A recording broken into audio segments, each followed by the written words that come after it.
허환구의 라디오 오늘. 여러분 안녕하십니까, 허환구입니다. 어제 있었던 한일 정상회담을 두고 다양한 평가가 쏟아지고 있습니다. 정치권 역시 마찬가지인데요. 오늘 국회에서도 여야가 거센 공방을 벌이느라 국방위원회 전체 회의가 파행을 겪었습니다. 여당은 한일 사이의 불신과 불통의 장벽이 무너졌다, 우리 경제에 기회와 활력을 줄 것이다, 이렇게 평가한 반면에 야당의 평가는 사뭇 달랐습니다. 더불어민주당은 대형 참사, 굴종 외교다, 오므라이스와 국가의 자존심을 맞바꿨다며 맹비난했고요. 정의당 역시 일본의 과거사를 매장시킨 회담, 일본의 백지 수표를 내줬다, 외교 파산 선언이자 역대 최악의 외교 참사라며 비판을 이어갔습니다. 한일 정상회담을 둘러싼 파장이 앞으로도 상당할 것 같은데요. 잠시 후 시사 포커스에서 더 자세히 알아보겠습니다. 3월 17일 금요일 라디오 오늘, 광고 듣고 시작합니다.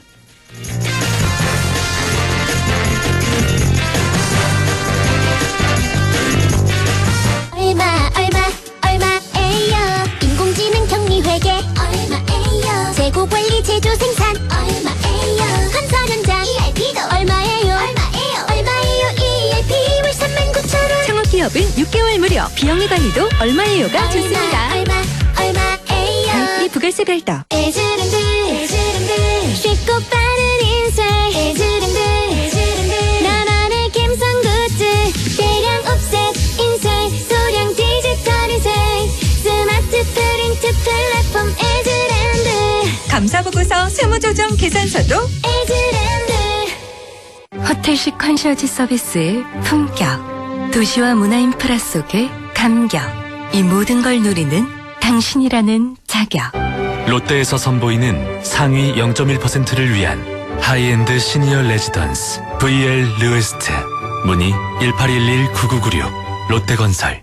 올해도 대한민국 앱게임 스타트업에게 더 많은 시작이 생겨나길, 작은 가능성들이 피어나길, 이것이 구글플레이가 창구를 이어가는 이유. 구글플레이와 중소벤처기업부가 앱게임 스타트업을 키워가는 창구 프로그램. 계속 함께 플레이. 구글플레이. 2023 한국소비자평가 픽업부문 대상 수상 기념으로 렉스턴 스포츠가 모두에게 혜택을 쏩니다. 5년간 수리비 걱정 없는 퍼펙트 케어도 쏘고, 또는 선수율에 따라 무이자 최대 60개월도 쏘고, 놀라운 혜택 추가, 조기 폐차 후 구매 고객에게는 최대 100만원 특별 지원까지. 특별한 점 차량 상상 이상의 혜택, 지금 쌍용자동차 전시장에서 확인해보세요. 네, 라디오 오늘 금요일 순서 시작합니다. 1부 한 주간의 시사 이슈 진단해보는 최진봉의 시사 포커스 잠시 후에 만나보겠고요. 2부 이슈 오늘에서는 속리산에 케이블카를 설치하자는 제안이 나왔습니다. 잠시 후 상주시 의회 박주형 의원을 연결해서 함께 얘기 나눠보겠습니다. 이어서 과거 정치사부터 현재 정치 현안까지 지역의 눈으로 바라보는 천용길의 정치 TMI, 뉴스민 천용길 편집장과 함께하겠습니다. 라디오 오늘 생방송 놓치신 분들은 유튜브로도 다시 들으실 수 있습니다. 많은 애청 바랍니다.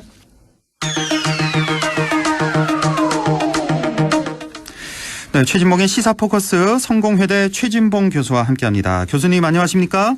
예, 안녕하십니까? 예, 오늘도 참 할 얘기가 많은데요. 예. 자, 대통령 해외 순방 때마다 나라가 이렇게 시끌시끌합니다. 예. 자, 한일 정상회담 이제 돌아오는 비행기를 탔다고 하는데 이례적으로 두 차례 만찬도 있었고요. 뭐 오므라이스 얘기는 이제 더 이상 하고 싶지도 않고요. 예. 자, 이제 이게 중요한 게 아니라 자, 이제 뭐 굴욕 외교다, 국격 훼손, 피해자 모욕, 역사 왜곡이다, 이렇게 주장하는 반면에 한편에서는 긍정적인 의미가 있다, 미래를 선택한 것이다, 한일 관계 개선, 안보 협력, 이렇게 의미를 두기도 합니다. 자, 교수님 한 말씀 해주셔야죠. 전체적으로. 네. 전체적으로 사실 이번에 회담 가서 우리 정부가 얻어낸 게 과연 무엇일까? 제가 아무리 찾아봐도 얻어낸 게 없어요. 뭐 예를 들면 그냥 셔틀 외교 하겠다, 앞으로 만나겠다, 이 정도는 얻은 것 같은데 네. 기본적으로 우리가 원하고 있었던, 국민들은 이런 걸 원했거든요. 우리가 먼저 양보하고 그다음에 위안부 할머니들뿐만 아니라 징용 피해자들에 대해서 일정 부분 해결 방안을 내놨다고 하면 일본이 거기에 대해서 어느 정도 반응을 하기를 원했어요. 그렇습니다. 사과를 하거나 아니면 뭐 본인들도 좀 기금을 내거나. 근데 그런 부분이 전혀 없었어요. 적반하장이잖아요. 강제 동원 자체가 없었다 그러잖아요. 그러니까요. 네. 이런 상황에서 우리 대통령이 웃으면서 밥 먹고 그렇게 사진 찍고 이런 모습이 국민들한테 어떻게 보였겠습니까? 저는 대단히 실망스럽고 국민들의 말처럼 그대로 표현하면 굴욕적이라는 느낌을 느낄 수밖에 없는 그런 회담이었다고 생각합니다. 자, 뭐 물잔 반컵 그 얘기가 있지 않습니까? 우리가 반컵 예. 채웠으니까. 예. 자, 일본에서 뭔가 좀 의미 있는 반응, 뭐 빈 반컵 물로 좀 채워줄 줄 기대를 했는데 뭐 채워주기는커녕 물컵 반잔을 우리 보고 다 채우고 예. 채우라는 그런 뭐 여러 가지 뭐 선 넘는 요구까지 네. 많이 있습니다. 자, 제3자 변제 후에 예. 나중에 이제 일본 피고 기업들에게 구상권을 청구할 거냐. 요미우리 신문과 인터뷰가 있었지 않습니까? 여기서 윤 네. 대통령이 직접 구상권 청구 걱정하지 마라. 문제 없을 것이다. 이렇게 이렇게 인터뷰를 했는데요. 네. 이거 정말 좀 문제 아닐까 싶네요. 문제죠. 네. 그 말은 이런 거예요. 한마디로 얘기하면 우리가 50%를 채워서 나머지 50%를 채워달라고 요구했던 요구마저도 안 해도 우리는 아무런 문제를 제기하지 않겠다는 얘기예요. 네. 구성권이 그런 거거든요. 피해를 당한 사람한테 우리 정부가 먼저 배상을 하고 그 배상한 돈을 가해자한테 받는 거예요. 네. 근데 그걸 포기한다는 말은 가해자인 일본의 기업들, 그 기업들이 잘못한 행동에 대해서 문제를 제기하지 않겠다는 거잖아요. 네. 아니, 피해자들은 그들에게 돈을 받겠다고 하고 있어요. 자기들을 끌고 가서 일을 시켰던 사람들 사과하고 정당한 대가 지불하라고 해서 대법원까지 판결해 난 내용을 네. 대통령이 이렇게 한마디로 바꿀 수 있는 겁니까? 저는 도저히 이해를 못 하겠고요. 이거는 부상권 청구를 안 한다고 하는 것은 일본에 대해서 너희들은 아무것도 안 해도 돼 라고 얘기한 것과 동일하다고 저는 봅니다. 네, 이 구상권이라는 게 사실 우리 정부가 변제하는 것도 아니고 우리 민간 기업이 돈을 내는 거잖아요. 그렇죠. 그 구상권 청구 이제 민간 기업에서 하게 된단 말이에요. 예. 그거를 또 대통령이 이렇게 그런 걸 없다 하고 이렇게 단언을 할 수 있는 건가? 불가능해요. 참. 왜냐하면 만약에 우리나라 기업이나 이런 재단이나 이런 데서 네. 구상권을 청구했을 때 그걸 정치적으로 막을 수 있는 방법은 저는 없다고 봅니다. 물론 현 정부가 정권을 잡고 있는 사이에서는 뭐 돈을 내는 기업이나 이런 데 얘기를 해서 그렇게 좀 하지 말아달라고 요청을 할 수 있겠죠. 네. 그러나 법적으로 정권이 바뀌거나 나중에 구상권 청구를 하는 것 자체를 막을 수 있는 법적인 능력과 권한은 없다고 저는 봅니다. 네. 그래서 정권 바뀌고 나면 구상권 청구를 할 수 있다고도 봐요. 그리고 저는 이번에 재단에 돈을 내는 기업들 입장이 상당히 불안할 겁니다. 나중에 이게 배임 명의로 논란이 될 수도 있어요. 그 회사 무슨 근거로? 자체가 예, 그렇죠. 예. 예. 그리고 이사회에 있는 이사들도 상당히 불안할 겁니다. 어떤 근거로 돈을 내고 있는 건지 이 부분에 대해서도 나중에 논란이 될 수 있다는 그런 문제점이 있다고 봅니다. 뭐 우리가 뭐 기대했었던 글쎄요, 뭐 기대 많이 하셨는지 모르겠지만 과거사에 대한 사과. 예. 사실 저는 기대는 안 했는데 뭐 예. 그 당연히 없었고 이번에 예. 김대중 오부치 공동선언을 포함해서 역대 총리의 입장을 계승한다. 그러니까 김대중 오부치 공동선언을 계승한다가 아니고 예. 이걸 포함해서 역대 총리 다 계승한다 입장을. 예. 역대 총리면 딱 생각나는 게 아베 총리 아니겠습니까? 그렇죠. 예, 맞습니다. 그러니까 이것도 모호한 방식으로 이렇게 입장을 기자회견장에서 밝히지 않았습니까? 그렇습니다. 예, 이건 뭐- 그것도 이해가 안 되는 거죠. 그러면 오부치 사과도 무시가 되는 거예요. 아베 총리는 본인이 총리로 재임하는 동안 사과 안 했잖아요. 예, 오부치 정신을 계승한다고 얘기한 적 있습니까? 한 번도 그런 적 없습니다. 그렇습니다. 예. 그 말은 결국 역대 정권이라고 하면 정권이 바뀔 때마다 이랬다 저랬다 했어요. 특히 자민당 정권이 들어설 때는 사과는커녕 우리한테 도리어 큰 소리 치고 독도는 자기 땅이라고 주장하고 이랬던 일들이 계속 있었습니다. 예. 그 역대 정권들의 모든 주장을 다 받아들이겠다는 겁니까?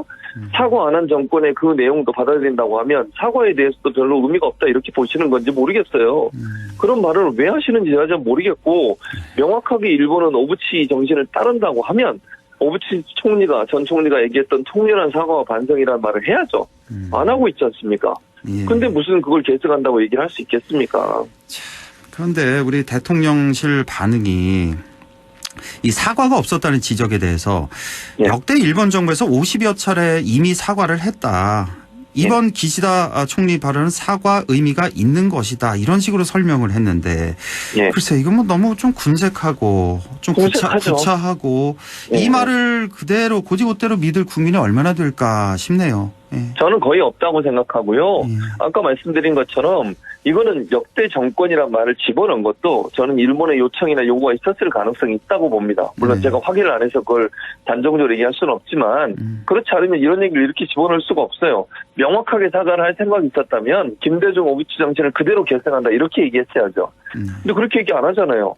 근데 무슨 여러 번 했다고요? 예전에 했던 거 다 뒤집었던 게 아베 정권이고 일본의 자민당 정권들이었어요. 네. 그거는 왜 얘기 안 하시는 거죠 그러면?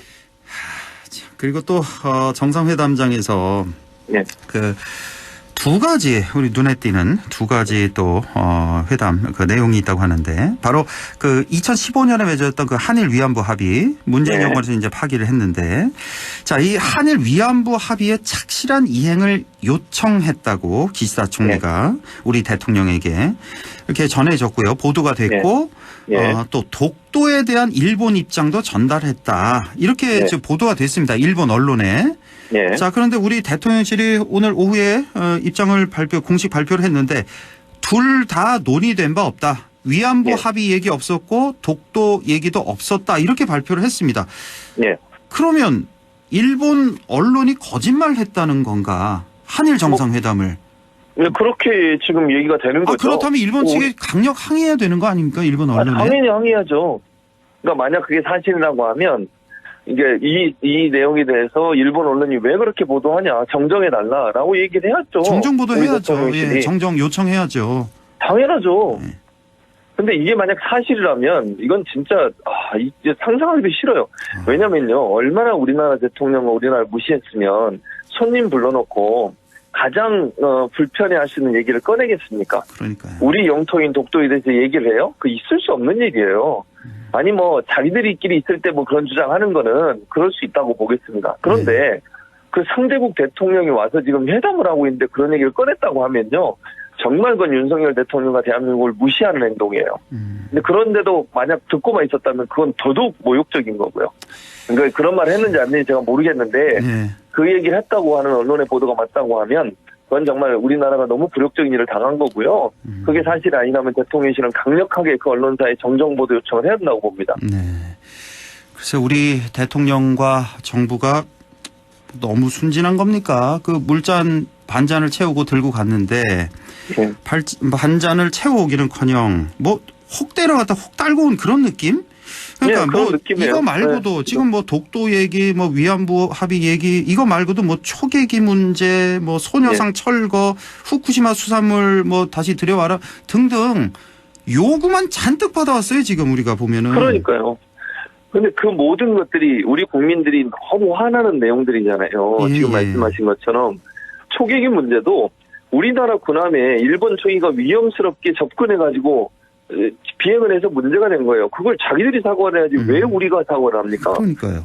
그럼 모든 문제들에 대해서 우리 정부가 이미 전 정부가 강력하게 항의하고 더 이상 문제를 일으키지 않도록 얘기했음에도 불구하고 네. 정권 바뀌어가지고 윤석열 대통령이 이렇게 저자세로 나가니까 일본이 그런 얘기를 한다고 봐요. 네. 만약 우리나라 정부가 문재인 정부처럼 그런 태도를 가졌다면 과연 일본이 그런 얘기를 할 수가 있겠습니까?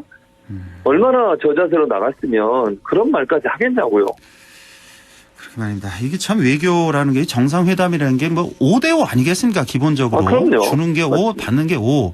예. 하물며 뭐 100번 양보해서 뭐 51대 49 이 정도 아니겠습니까? 근데 이번엔 그렇죠.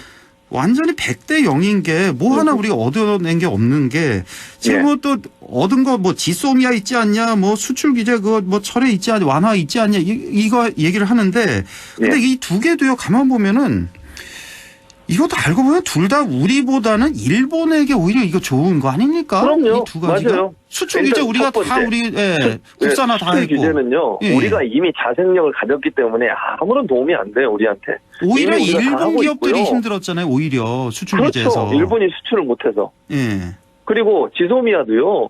사실은요. 미사일 그 탐지 능력은 우리가 훨씬 일본보다 앞서요. 우리 정보를 더 많이 가져가요, 그쪽에서. 예. 일본이. 예. 근데 뭘 우리가 도움을 얻습니까, 거기에. 그러니까 이 지소미아도 보면은 우리보단 일본이 더 아쉬운 문제 아닙니까? 그럼요. 이게? 예, 맞습니다. 사실 뭐 북한 때문에 그런 건데 사실. 그렇죠. 예. 뭐 하나 진짜. 예.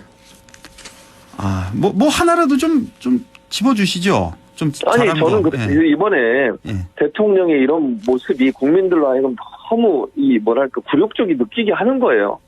저는 왜 이러는지 도저히 모르겠어요. 예를 들면요, 한일 관계 정상화도 예.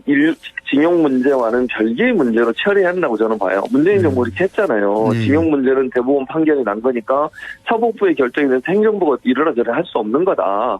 법적 문제를 해결해야 된다. 이거는 대신 우리는 정치 경제적인 문제는 또 다른 트랙으로 가는 게 맞다. 이 자세를 저는 취해야 된다고 봐요. 그러니까요. 뭐가 그렇게 급하다고 이렇게 저 자세로 다 일본이 요구하는 거 받아주면서 이런 행동을 합니까?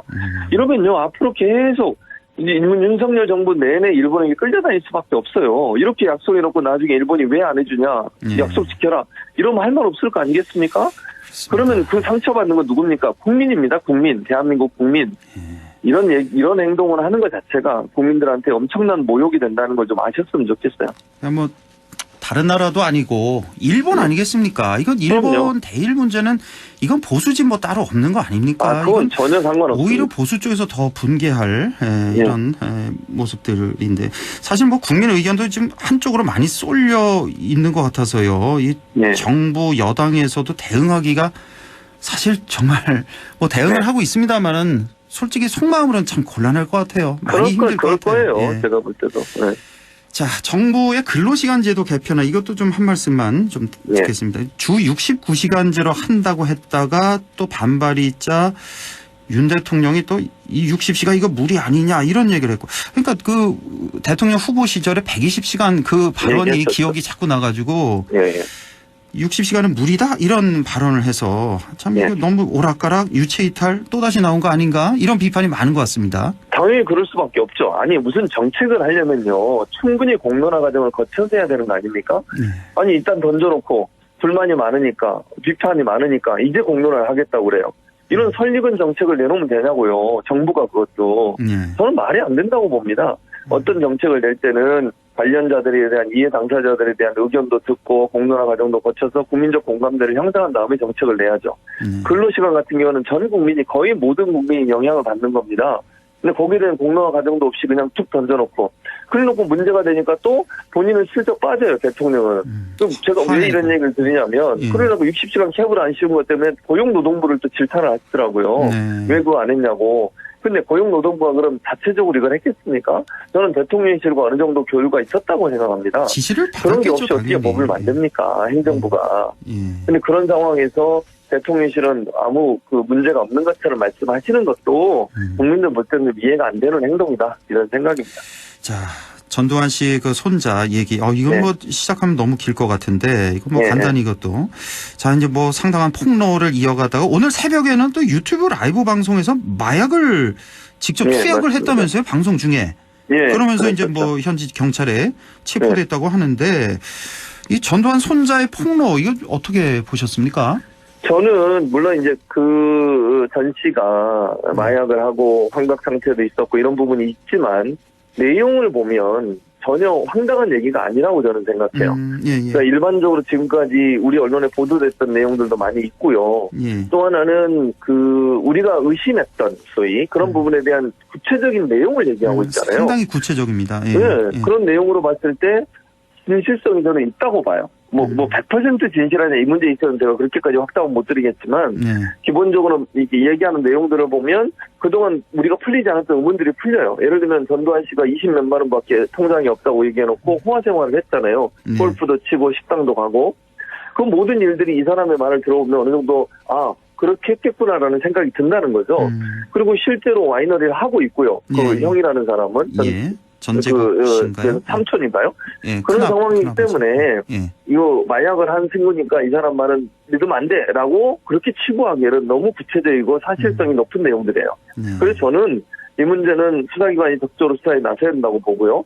지금 현재 국회에 계류되어 있는 법이 있습니다. 예. 그 법이 뭐냐면 그 상속을 하는 거예요. 예를 들면 누군가가 그 돈을 갖고 있다가 추징금, 법원에서 나온 추징금을 내지 않기 위해서 상속을 해버리거나 단순할 때 넘겨버리는 경우, 그것까지도 추징을 하도록 하는 법이 지금 계류되어 있는데 통과가 안 됐어요. 네. 이 법을 국회가 빨리 통과를 시켜서 예. 이 아들들에게 넘어간 재산들 중에 전두환 씨가 비자금으로 조성한 돈이 있다고 하는 것이 증명되면 그걸 환수할 수 있도록 하는 방안을 만들어야 한다고 생각합니다. 민주당 당원 80조 삭제하느니 마느니 얘기가 좀 있는 것 같던데 이거 어떻게 보십니까? 그런데 오늘 이제 그 혁신위원회 위원장이 장경태 의원이거든요. 예. 장경태 의원이 SNS에 글을 올렸는데 논의하지 않기로 했다. 않기로 그렇게 했다. 얘기를 했어요. 그래서 예. 아마 더 이상 이 문제는 논의가 안 될 것으로 그렇게 생각이 됩니다. 교수님 개인적으로 어떻게 생각하세요? 이거 당원 개인적으로 저는 80조 그냥 놔둬야 된다고 생각해요. 삭제하지 이거를 말고 그대로. 삭제한다고 하면 또 예. 다른 논란이 있을 수밖에 없어요. 그렇죠. 그러니까 지금 상태로 가는 것이 저는 맞다고 봅니다.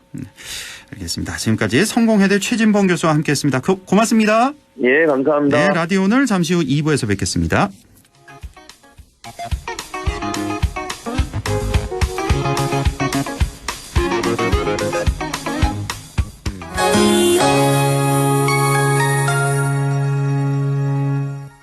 가구 살 땐 꼭 한번 가보자.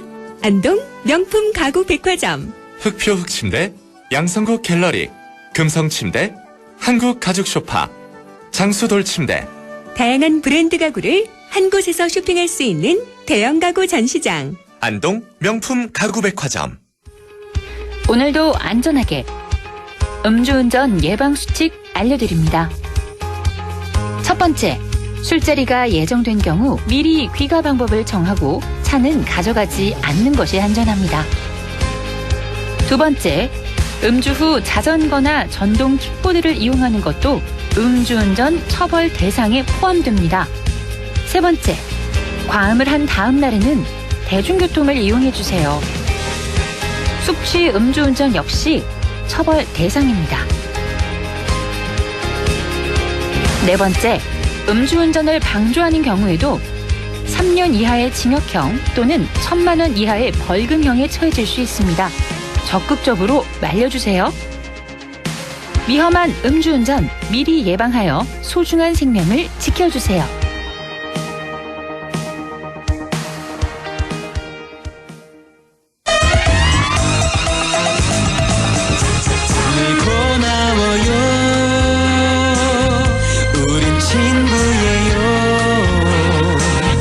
함께 노력하는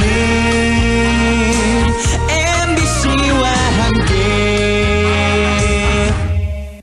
100.1 MBC 라디오. 네, 6시 27분 54초 지나고 있네요. 이슈 오늘 시작합니다. 최근 상주에서는 상주 관광 활성화를 위해서 속리산에 케이블카를 설치하자는 주장이 나오고 있습니다. 시의회 5분 자유 발언을 통해서 상주 관광 활성화를 제안했죠. 상주시 의회 박주형 의원을 연결해서 자세한 얘기 들어보겠습니다. 박주형 의원님 안녕하십니까? 예, 안녕하세요. 예, 수고 많으십니다. 예, 박수영 의원입니다. 예, 자, 최근에 본회의 5분 자유 발언을 통해서 상주의 관광 활성화에 대한 방안을 제안하셨다고 하는데요. 어떤 내용인지 좀 말씀해 주시죠. 예, 상주에 위치하고 있는 우리 상주 국리산 문장대에 네. 케이블카를 설치하고 또 낙동강 경천대 인근에 집 라인을 설치해서 각각 점으로 이렇게 떨어져 있는 상주 관광을 선으로 연결하자 하는 쪽으로 제안을 하게 되었습니다. 두 가지군요. 크게 봐서 예. 속리산 문장대 케이블카 그리고 예. 경천대 짚라인을 설치하자. 그래서 관광을 좀 맞습니다. 활성화해보자 이런 내용인데 자, 먼저 속리산에 케이블카를 설치하면 어떤 효과를 기대해 볼 수 있을까요? 예, 제가 생각하는 부분은 우리 상주에 소재한 그 속리산 문장대에 네. 아주 웅장한 자태와 속리산의 참맛을 느끼게 할 수 있다 하는 부분하고 또 하나는 이 보행이 어려운 장애인이나 노약자의 어떤 조망권을 네. 보장할 수 있는 큰 장점이 있을 것이라고 생각을 하고 있습니다. 네. 노인 또 장애인들도 조망할 수 있게끔 산에 올라가서 예. 그런 효과도 기대해 볼 수 있겠다. 자, 어쩌면 지금 이 방송 듣기 전까지도 속리산 하면 충북에 있는 보은을 떠올리시는 분들 많이 계실지 모르겠는데 그렇죠. 상주를 예. 통해서도 올라갈 수 있잖아요. 문장대 통해서. 맞습니다. 예. 예. 자, 이런 인식 개선에도 도움이 많이 되겠네요. 케이블카가 설치되면. 그렇죠. 예, 보온하면은 속리산이라는 것은 아주 예전부터 고유 대명사 같이 이렇게 보온 속리산이라는 부분이 이렇게 붙어 있는데 예. 실제로 그 속리산 중에서 가장 높은 천왕봉하고 문장대가 예. 청주시에 속해 있다 하는 부분은 우리 대다수 국민들은 잘 모르고 있거든요. 아, 문장대는 그래서- 알고 계신데 그 예. 정상 천왕봉이잖아요. 그렇죠. 여기가 상주에 속해 있군요. 천왕봉이. 예, 맞습니다. 아, 예. 예, 몰랐네요. 그래서 이 문장대 케이블카 설치가 되면은 어떤 이 상주의 천왕봉이나 문장대라는 그 인식 전환에 아주 획기적인 계기가 될 것이라고 저는 확실하게 생각을 하고 있습니다. 그렇겠네요, 정말. 예. 예. 자, 그런데 최근에 설악산 케이블카의 그 환경부 환경 영향평가 통과를 두고도 지금 많은 논란이 있는데요. 아, 참 케이블카 설치하는 건 좋은데 이거 환경에 악영향 끼치는 거 아니냐 이런 우려가 항상 있는 거 아니겠습니까? 예, 어떻게 맞습니다. 생각하십니까? 환경. 예, 저는 동전의 양면이라고 생각하는데요. 네. 저희 개발론자 쪽의 얘기도 있고 환경보호론자 얘기도 있는데 네. 지금까지는 어떤 환경을 보호해야 된다. 자연은 그대로 두어야 된다는 환경보호 입장이 그래도 우선되어 있는 것도 사실이고요. 네. 근데 그러나 이제 이 시대가 바뀌고 또 개발하는 방법이라든지 해서 어떤 케이블카를 설치를 하더라도 그 개발 범위를 최소화해서 친환경적으로 어떤 케이블카를 설치를 할 수 있는 방법 또 사람이 이렇게 등산하는 부분이 이 케이블카를 타는 것보다 등산하는 게 오히려 어떻게 보면은 그 자연을 그 보호한다는 쪽의 생각도 있지만은 또 반대론적으로 보면은 예. 사람에 의해서 자연이 더 훼손될 수도 있다. 아, 오히려 하는 걸어 올라가면. 부분도- 예. 그렇죠. 역으로 오히려 더 훼손할 수도 있다. 그래서 환경부에서 휴식 면제 제도도 두고 있지 않습니까? 예, 예. 뭐 이만큼도 사람들이 또 훼손하는 부분도 있고 해서 저는 이 케이블카를 또 설치를 하는 부분이 꼭 그 훼손하는 부분도 있겠지만은 네. 뭐 친환경적인 공법으로 하면은 최소화할 수 있다. 그렇게 생각을 하고 있습니다. 정말 이 환경 문제 이건 말씀하신 대로 동전의 양면인 것 같네요. 정말 어떻게 예, 보느냐에 맞습니다. 따라서 좀 예. 다른 것 같고 혹시 이 케이블카 속리산 케이블카 이거 좀 구체적인 것도 좀 안을 내신 겁니까? 뭐 어디부터 어디까지 케이블카 설치하겠다 뭐 이런 거요. 예, 저 같으면은 이제 그 제가 이런 제안을 하게 된 계기는 예. 경주 화북면에 시어동이라는 그 주차장 공간이 있는데 시외동이요? 시외동? 시어동요. 시어동? 예. 예. 여기서 제가 문장들을 바라보면서 예. 이게 그 설악산에 어떤 울산 바위를 본다는 느낌을 좀 많이 가졌습니다. 아, 예. 그래서 물론 보는 사람의 관점이 틀리지만은 예. 제가 이렇게 보면서 야 여기다가 여기서 저기까지 케이블카 설치를 한다면은 네, 예. 어떤 관광 활성화라든지 또는 아까 말씀드린 조망권이라든지 네, 예. 이런 부분을 봤을 때는 상당히 긍정적인 효과가 있을 것 같다. 그런 생각을 하게 되었습니다. 아, 그 시어동 주차장에서 문장대까지. 예. 그렇죠. 이 정도 케이블카를 설치하자. 이게 대략 한 몇 킬로 정도 되죠, 거리가? 대략 한 2km 정도로 2km 정도. 측정거리로 예. 예, 생각을 하고 아, 있습니다. 이 정도 예, 안을 내신 거고. 자, 일단 만약에 상주에서 이 속리산 케이블카를 설치를 한다면 글쎄요. 충북 보은에서 가만히 있을까? 혹시 반대하진 않을까?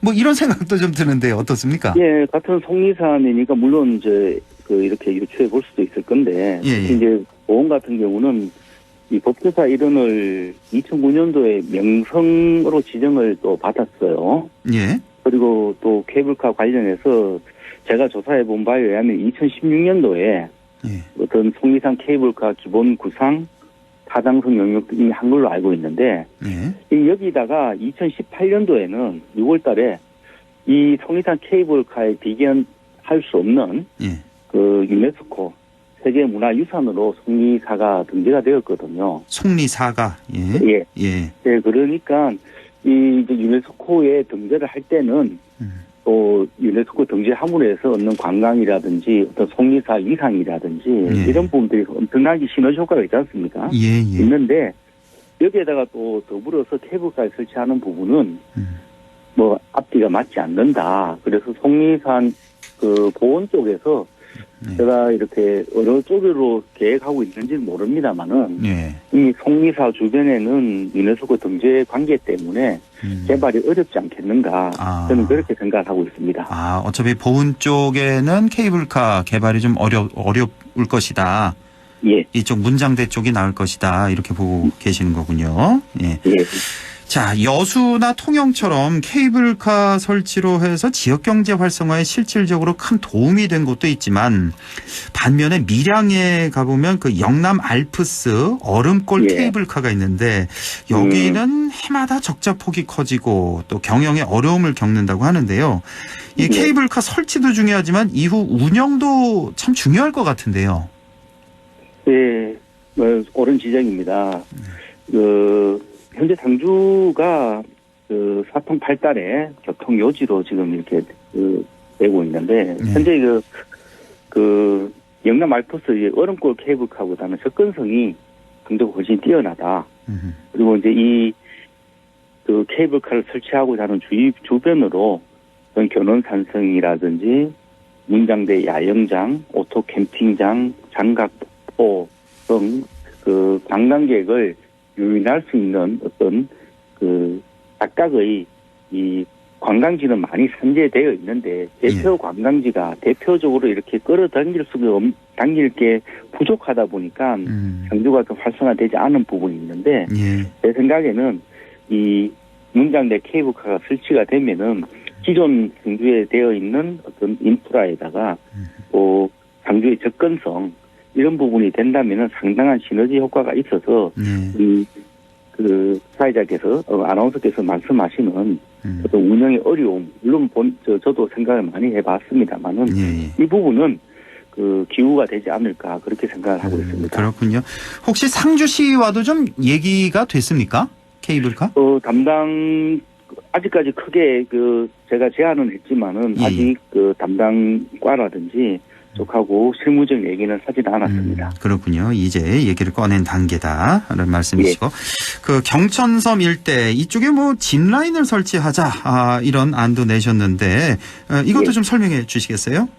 우리 낙동강 700리 중에서 가장 경관이 뛰어난 쪽을 우리는 경천대 또는 경천섬 일원이라고 얘기를 하고 있습니다. 그래서 상주시에서도 그 낙동강 주변으로 관광 활성화를 하기 위해서 상당히 많은 노력을 하고 있습니다만은 이게 이제 어떤 대표적인 관광이 내소를 많은 게 없다 보니까 예를 들어서 문경 같으면은 과거길이라든지 또는 뭐 김천의 찍지사라든지 이런 쪽인데 상주는 낙동강 하나만 가지고는 좀 많이 부족하다. 그러나 낙동강 주위에 우리 상주시에서 그동안 계속적으로 개발한 관광지 같은 부분은 상당히 많이 활성화되어 있거든요. 인프라는 갖춰져 있는데 역시 대표로 할 수 있는 관광 어떤 마케팅 할 수 있는 부분이 없다 보니까 제가 생각하기에는 현재 있는 여건을 가장 잘 활용할 수 있는 부분이 어떤 낙동강 짚라인을 설치를 하면은 우리 상주시에서 준비하고 있는 도남지구 관광 휴양형 지구 단위 사업하고 시너지 효과가 일어나면은 상당히 지역 경제 활성화 또는 우리 경상북도 관광 산업에도 크게 이바지할 것으로 생각하고 있습니다. 그렇군요. 예. 혹시 뭐 구체적으로도 좀 이렇게 생각해 보셨나요? 뭐 어떻게 설치를 한다든지 어디서부터 어디를 연결해서 한다든지? 네, 제가 생각하는 부분은 상주의 낙동강 인근에 학전망대라고 있습니다. 전망대요? 학전망대라 해서 상당히 산 등성이에 전망대를 했는데 여기서 이제 상주에 오는 철새라든지 이런 부분을 전망하는 전망대를 설치를 했는데 이쪽 위치가 현재 낙동강보다 상당히 높은 위치에 있기 때문에 이 부분에서 경천섬을 통과를 하거나 아니면 이제 그 경천대 쪽으로 짚라인을 설치를 하면은 이제 백두대간이 파노라마처럼 볼 수 있는 어떤 그 조망권이라든지 이런 쪽으로 봤을 때는 상당히 괜찮은 쪽이 아닌가 생각을 하고 있습니다. 그렇네요. 예. 비교적 이렇게 높은 데서 쭉 내려오게 되니까 짚라인을 타고. 네, 알겠습니다. 네, 자, 이제 마지막으로 상주의 관광 활성화를 위해서 덧붙이고 싶은 말씀 있다면 좀 전해주시죠. 예, 제가 시의원이 되고 나서 또는 상주 시민 입장에서 조금 안타깝게 생각했던 부분은 이 상주 지역에 각각의 이 점으로 점점이 흩어져 있는 우리 관광지에 이 선으로 연결할 수 있는 구심점 역할을 할 수 있는 대표 어떤 관광 상품이 무엇일까 고민을 많이 하게 되었습니다. 예. 그래서 그 고민 끝에 문장대 케이블카, 낙동강, 짚라인을 설치하는 부분이 어떤 한번 스쳐가는 관광에서 머물다 갈 수 있는 어떤 상주 관광으로 활성화되는데 가장 적합한 사업이라고 생각해서 제안을 하게 되었는데요. 네. 물론 이 하는 과정에서 당연히 어려운 부분도 많을 것이고 넘어야 될 산도 많다고 생각되지만은 이제 상주 발전의 미래를 위해서는 이 사업은 꼭 해봤으면 하는 그런 심정으로 제안을 하게 되었습니다. 예, 알겠습니다. 상주 관광 활성화를 위한 제안 2가지 잘 들었습니다. 지금까지 상주시 의회 박주형 의원과 함께했습니다. 의원님 고맙습니다. 예, 감사합니다.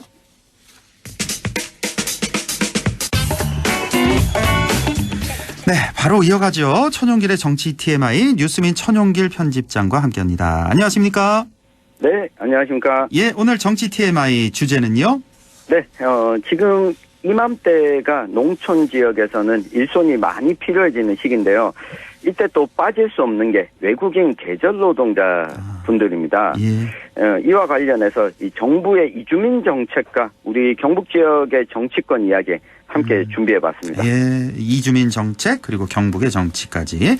자, 사실 뭐 외국인 노동자 없으면 뭐 우리 농촌도 물론이고 우리 산업 전반 뭐 제조업도 생각나고 건설업도 네. 그렇고 뭐 돌아가지 않을 정도로 꼭 필요한 외국인 노동자인데 자 이렇게 일손 부족 문제가 심각하다 보니까 중앙 정치에서도 논의가 있지만 우리 지역의 정치인들도 이 문제에 대해서는 상당히 적극적이라고요.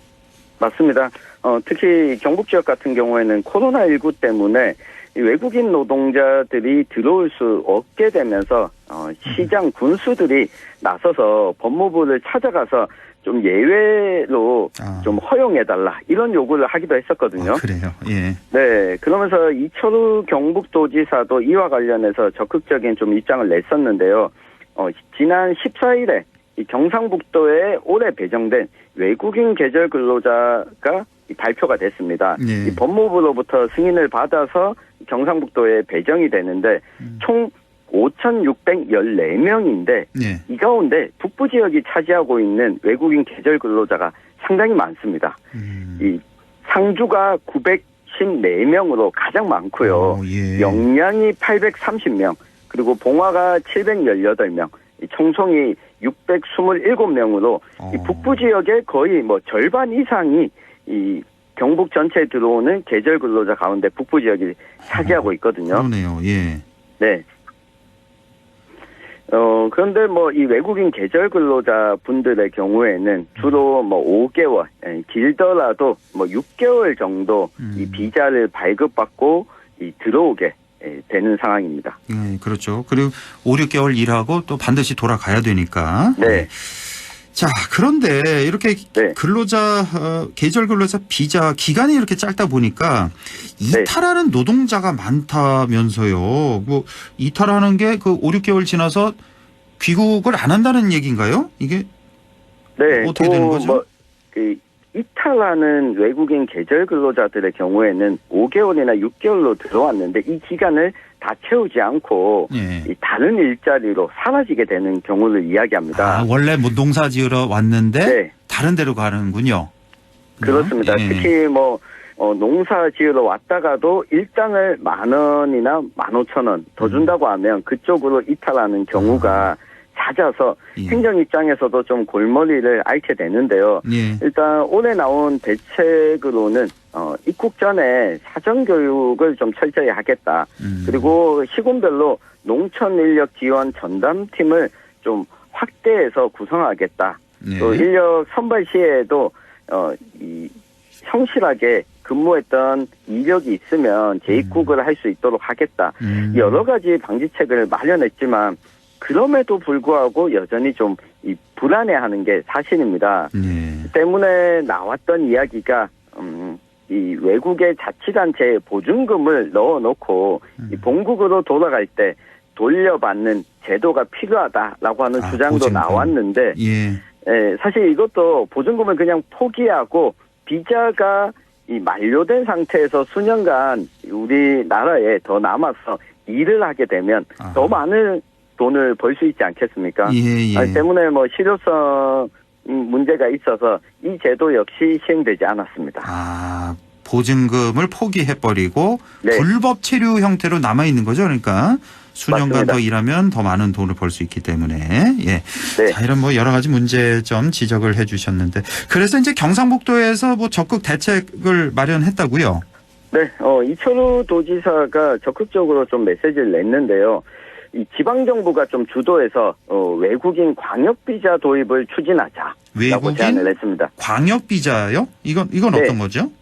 네, 기존에 우리 비자를 발급하는 것은 이 국가가 업무를 담당하게 됩니다. 예. 우리나라에서는 이 법무부가 이 외국인 비자 담당을 하게 되는데 이걸 광역지자체가 경북 지역 내에서만 머무를 수 있는 비자를 도입하자라고 제시를 한 겁니다. 예. 이에 발맞춰서 상주문경을 지역구로 하고 있는 이미자 국회의원이 이 출입국 관리법 개정안을 또 발의했고요. 인구 감소 지역을 관할하는 시도지사가 외국인 산업인력과 또 우수한 유학생들을 유치할 때는 이 법무부 장관과 협의를 거쳐서 직접 좀 비자 발급을 할 수 있는 제도를 도입하자고 전국의 시도지사 가운데 가장 먼저 또 제안을 하기도 했습니다. 그러니까 국가 차원에서 비자 발급하지 말고 경상북도 네. 차원에서 광역 비자를 도입하자. 예. 이렇게 안을 제시를 했군요. 근데 이 비자 외국인 노동자 문제는 이게 말씀하신 대로 이제 법무부 소관인데 한동훈 장관도 이민청을 설립하자 이런 얘기도 꺼냈다고요.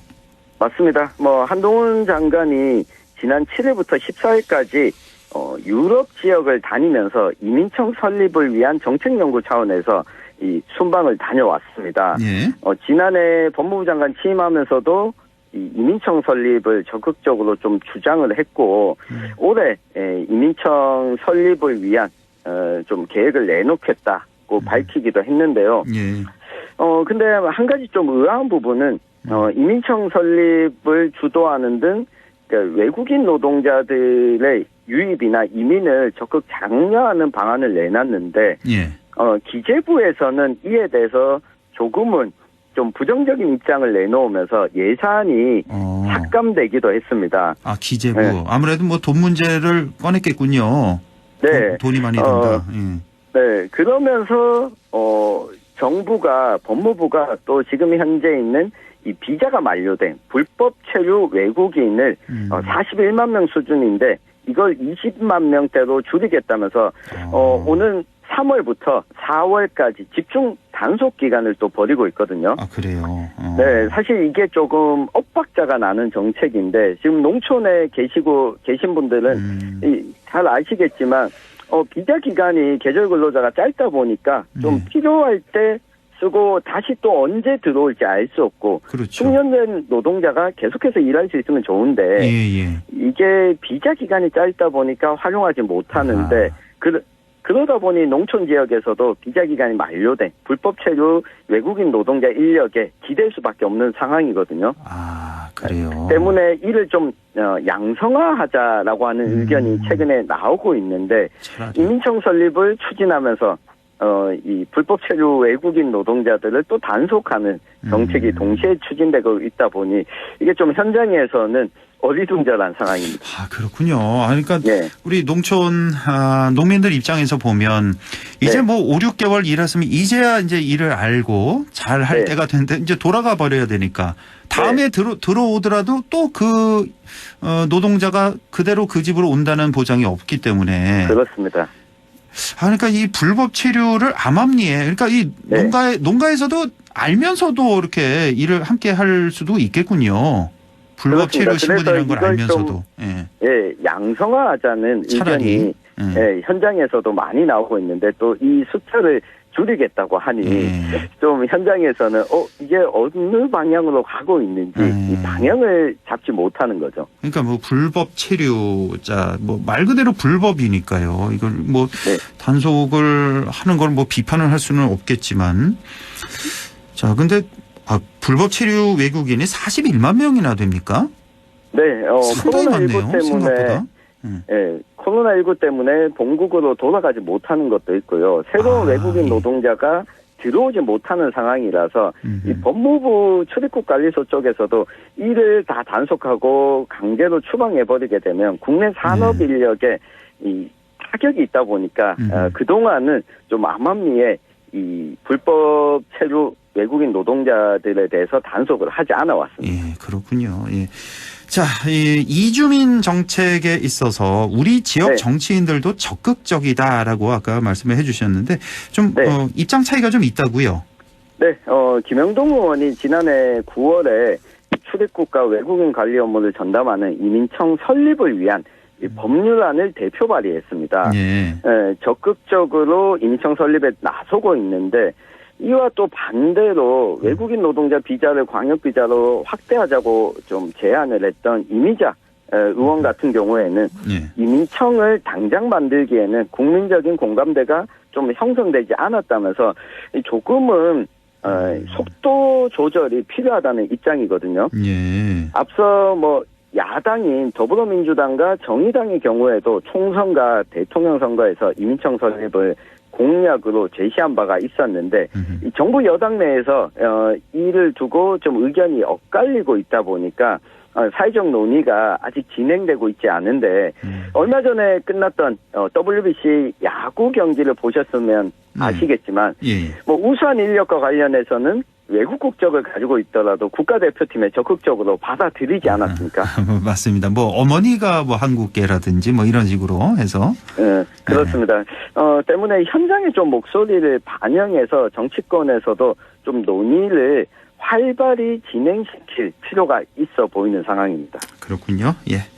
자, 알겠습니다. 오늘 말씀 여기까지 듣겠습니다. 뉴스민 천용길 편집장과 함께했습니다. 고맙습니다. 감사합니다.